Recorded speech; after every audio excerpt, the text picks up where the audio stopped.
بندے کو دیکھنا ہے کہ یہ کیسا، تو دیکھو اس کا گھر والوں کے ساتھ انٹریکشن کیسا ہے۔ اگر محبت پیار کے ساتھ رہتا ہے تو یہ اچھا انسان، اور اگر نہیں تو یہ برا انسان۔ چنانچہ حدیث مبارکہ ہے کہ جب خاوند اپنی بیوی کو دیکھ کر مسکراتا ہے، بیوی اپنے خاوند کو دیکھ کر مسکراتی ہے، اللہ رب العزت ان دونوں کو دیکھ کر مسکراتے ہیں۔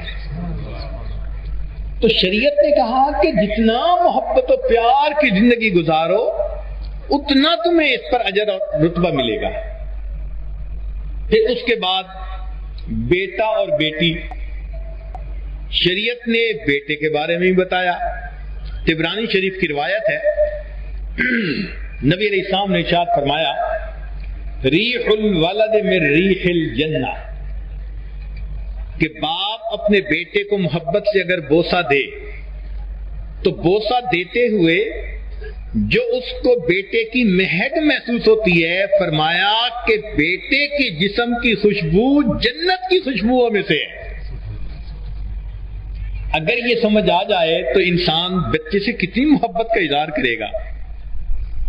پھر بیٹی کے بارے میں فرمایا، من کانت لہ انثی فلم یعدھا ولم یؤثر ولدہ علیہا ادخلہ الجنہ، جس کو اللہ بیٹی عطا فرمائے وہ اس کی اچھی تربیت کرے اور بیٹے کو اس کے اوپر ترجیح نہ دے، بیٹی کو بھی اسی طرح محبت دے، فرمایا کہ اس بیٹی کا فرض ادا کرے گا، اللہ رب العزت اس بیٹی کے بدلے اس بندے کو جنت عطا فرمائے۔ بہن اور بھائی کا بھی رتبہ بتایا۔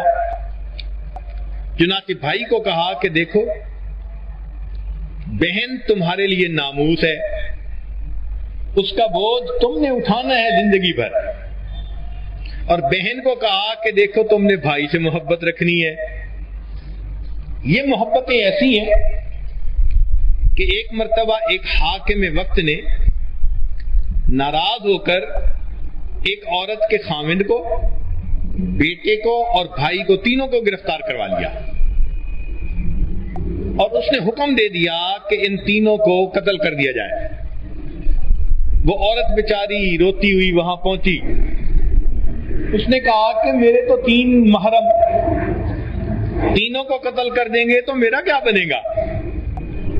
تو حاکم وقت نے کہا کہ اچھا تم ان 3 میں سے ایک کو سلیکٹ کر لو، میں اس کو چھوڑ دوں گا۔